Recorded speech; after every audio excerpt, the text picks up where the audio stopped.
sebuah nats Alkitab sekaligus juga tematiknya dari Yohanes 10 ayat 1 sampai 10. Nah, ini akan menggambarkan bagaimana gembala yang menyediakan hidup Zoe yang berkelimpahan di dalam kehidupan kita. Saya ingin mengajak kita untuk menikmati bagaimana memahami hidup yang berkelimpahan, hidup seperti apa yang berkelimpahan di dalam Yohanes pasal 10 ayat 1 sampai dengan 10 ini. Saya mengajak kita untuk melihat bersama-sama ketika kita membaca daripada Yohanes pasal 10 ayat 10 dikatakan, pencuri datang hanya untuk mencuri dan membunuh dan membinasakan. Aku, ini Yesus, datang supaya mereka mempunyai hidup dan mempunyainya dalam segala kelimpahan. Apa maknanya dalam kehidupan kita? Nah, untuk ini kita akan bersama-sama membaca dari bagian ayat yang pertama. Dikatakan, aku berkata kepadamu, sesungguhnya siapa yang masuk ke dalam kandang domba dengan tidak melalui pintu, tetapi dengan memanjat tembok, ia adalah seorang pencuri dan perampok. Nah, dari sini baru kita akan membaca terus sampai dengan ayat yang ke-10 puncaknya. Tapi kita juga akan memahami tentang bagaimana ini dipahami melalui tulip, ya. Jadi doktrin daripada Yohanes Calvinis tentang tulip. Nanti saya akan membawa kita memahaminya bersama. Mari kita coba lihat dulu gambar ini. Ini menceritakan bagaimana manusia yang sudah jatuh dalam dosa, semua kita itu jatuh dalam dosa. Sehingga dikatakan bahwa aku berkata kepadamu, sesungguhnya siapa yang masuk ke dalam kandang domba dengan tidak melalui pintu, tetapi dengan memanjat tembok, ia adalah seorang pencuri dan seorang perampok, ya. Jadi dunia ini demikian luar biasa sudah jatuh dalam dosa, sehingga saya menggambarkan bagaimana orang-orang yang harusnya binasa. Tetapi Yohanes pasal 1 ini berkatakan, siapa yang masuk ke dalam kandang domba? Otomatis kita bicara tentang sebuah kandang domba di mana ada pagar-pagarnya. Karena kandang domba itu diperpisahkan. Ini adalah domba-domba yang Tuhan sediakan. Dan dia katakan apa? Bahwa ini adalah kandang domba yang dipagari. Kemudian dia bicara tentang perampok dan pencuri yang akan mencuri dari kandang domba ini, nggak bisa. Perampok dan pencuri itu adalah orang-orang yang bisa menghancurkan daripada orang-orang yang sudah akan binasa ketika semua manusia itu jatuh dalam dosa. Tetapi ada proteksi khusus bagi kandang domba ini, dan nanti kita akan melihat, ya, bahwa kalau ayat 2 dikatakan, tetapi siapa yang masuk melalui pintu, ia adalah gembala domba. Nah, sekarang ini diperkenalkan kepada seorang gembala domba. Berarti di sini ada sebuah pintu masuk ke dalam kandang domba, di mana hanya gembala yang bisa masuk melalui pintu itu. Ya, kita memahaminya seperti itu. Nah, kita lihat coba bagian ayat yang ketiga, dikatakan bahwa untuk dia penjaga membuka pintu dan domba-domba mendengar suaranya, dan ia memanggil domba-dombanya masing-masing menurut namanya. Berarti di sini ada seorang penjaga. Allah memproteksi sebuah kawanan domba dengan pagar-pagar yang demikian, dengan ada penjaga, dan penjaga ini hanya membuka pintu bagi gembala. Di mana ketika gembala itu masuk, semua domba sudah mendengar suaranya, dan ketika ia memanggil domba-dombanya masing-masing menurut namanya, lalu apa? Menuntun dia keluar, menuntun dia, membawa dia dalam segala kemurahan dan anugerahnya. Berarti ada sebuah klik ketika apa? Suara gembala itu berbicara, domba itu pasti mendengar. Tidak mungkin domba itu tidak mendengar. Dan apalagi ketika dia memanggil mereka menurut namanya, berarti sudah ada sesuatu yang dia tanamkan di dalam domba-domba itu, nama-namanya mereka.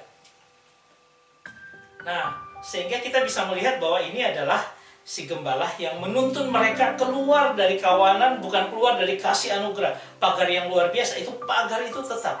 Tapi ketika dia menuntun mereka keluar dalam kehidupannya, kehidupan mereka, nah dimaksudkan di sini adalah dia akan menuntun, di mana dia sebagai gembala yang membawa kita melewati badai hidup itu. Nah, pada ayat 4 dikatakan gini, jika semua dombanya telah dibawanya keluar, dia sudah punya kumpulan, kemudian dia menuntun mereka dalam kehidupan mereka, dan domba-domba itu mengikuti dia berjalan di depan, mereka domba-domba itu mengikuti dia karena mereka mengenal suaranya. Ini artinya ada sebuah kehidupan daripada domba-domba yang ada di dalam kawanan yang ada itu. Untuk apa? Dia senantiasa mendengar akan suara daripada gembalanya. Ketika gembalanya pergi ke depan, dia akan ikut. Dia akan ikut kemana aja gembalanya itu membawanya. Kenapa? Mereka mengenal suara daripada gembalanya. Ayo latih kita bahwa kita dombanya pasti harus mendengar suaranya. Ini intinya seperti itu. Nah, kita coba lihat lagi pada ayatnya yang kelima. Tetapi seorang asing pasti tidak akan mereka ikuti, malah mereka lari daripadanya karena suara orang asing tidak mereka kenal. Berarti di sini ada orang-orang asing yang berusaha untuk mempengaruhi domba itu, tapi maaf saja, domba itu tidak akan mendengar suara asing. Jadi saya mau katakan bahwa ajaran sesat yang masuk bagaimanapun juga, domba itu akan dipelihara untuk apa? Dia hanya mendengar suara daripada gembalanya. Ya. Nah, dari sini kita coba lihat ayat ke-6, dikatakan, itulah yang dikatakan Yesus dalam perumpamaan kepada mereka, tetapi mereka tidak mengerti apa maksudnya ia berkata demikian pada mereka. Artinya apa? Bahwa tidak semua orang akan mengerti. Tetapi orang-orang yang diberi pengertian itu akan mengerti dan melihat inilah hidup yang berlimpah yang Tuhan sediakan bagi setiap anak Tuhan. Digambarkan dengan luar biasa seperti ini. Ya. Nah, saudara yang terkasih, kalau kita lihat pada ayat 7, maka kata Yesus sekali lagi, aku berkata sesungguhnya, akulah pintu ke domba itu. Artinya apa? Pintu daripada keselamatan yang Tuhan sediakan, dia itu adalah pintunya. Bagaimana ketika orang datang dan percaya kepadanya, dia akan diselamatkan. Karena apa? Yesus itu pintunya. Kita pintu masuk kembali kepada Allah, menikmati kehidupan yang luar biasa bersama dengan Allah dalam perdamaian dengan Allah. Hanya satu pintunya. Maka Yesus katakan, akulah jalan, kebenaran, dan hidup.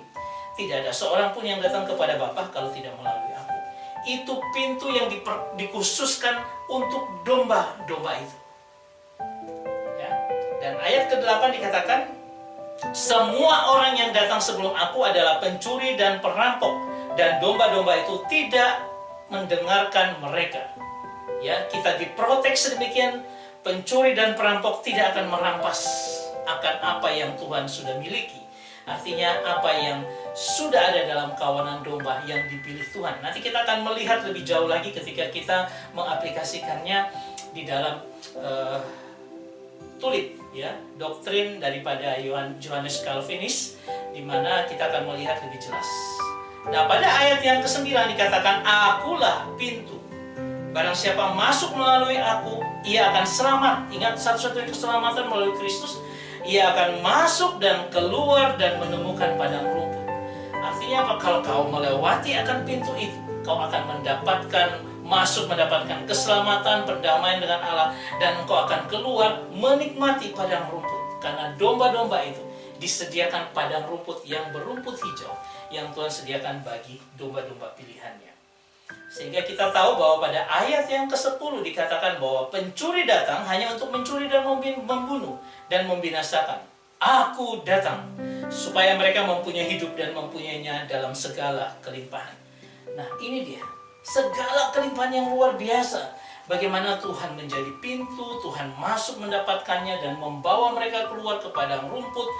Dia proteksi dari pencuri dan perampok, dia proteksi dari orang asing. Ini semua adalah pagar, the boundaries of grace of God. Kasih karunia Allah, pagar kasih karunia Allah yang luar biasa menaungi akan setiap domba-domba pilihannya. Jangan pernah mempertanyakan, kenapa saya tidak orang lain? Tapi bersyukurlah bahwa Anda orang yang dipilih. Anda adalah domba, gembalaan daripada sang gembala yang agung itu. Saya hanya bisa bersyukur ada dapat hidup yang zoe. Nah, kita melihat apa itu hidup zoe. Hidup zoe itu adalah all life, baik jasmani, rohani. Ini menyangkut hidup kebangkitan dan hidup yang kekal. Ini adalah hidup yang luar biasa yang Tuhan taruh dalam hidup kita. Kedua, dikatakan bahwa itu adalah hidup yang hanya selalu berasal dari dan ditopang oleh God's self-existence life. Artinya apa? Kehidupan Tuhan yang ada dengan sendirinya. Jadi ini sebenarnya kehidupan ilahi. Tuhan menopang hidup kita di dunia ini melalui kehidupan ilahi yang Dia anugerahkan. Itu hidup zoe dalam kehidupan kita. Dan kalau bukan anugerah topangan daripada Tuhan, yang adalah kehidupan ilahi yang Dia masukkan dalam hidup kita, kita tidak akan sampai pada garis akhir. Itulah sebabnya kita menjadi yakin dan percaya keselamatan itu sudah ada dalam kehidupan kita. Karena apa? Allah memberikan akan eksistensi keilahian, hidup ilahinya masuk dalam hidup kita.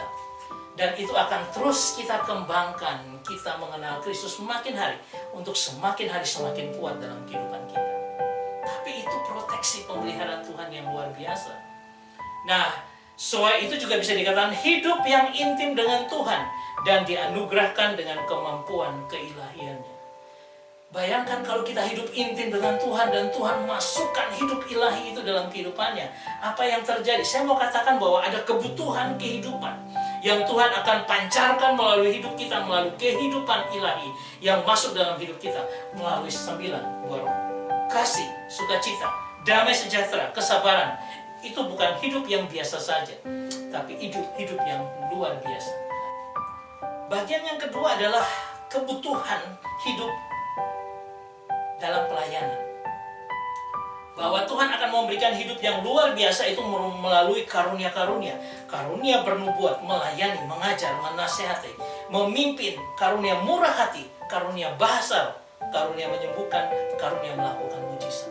Semua karunia itu dibentangkan di dalam kita, di dalam hidup zoe, hidup yang penuh kelimpahan. Ini artinya hidup yang seperti ini terus melimpah terus dalam hidup kita. Artinya dia akan bertahap dari satu bagian ke bagian lain, terus sampai dia melimpah keluar dalam kehidupan kita. Itu hidup zoe. Dan kalau kita melihat dari keseluruhan yang sudah kita pelajari ini, kita akan melihat betapa besar kasih dan anugerah Tuhan dalam kehidupan kita. Yang Dia inginkan kita mengerti dan memahami bahwa ada hidup zoe yang Dia masukkan dalam hidup kita yang luar biasa dahsyat. Sadar ini, maka kita akan hidup dengan luar biasa. Saya berharap ini menjadi berkat dalam kehidupan kita. Dan kiranya ini membangun hidup kita untuk mengerti ada kehidupan yang luar biasa yang Tuhan taruh dalam kehidupan kita. Tuhan memberkati kita semua. Amin.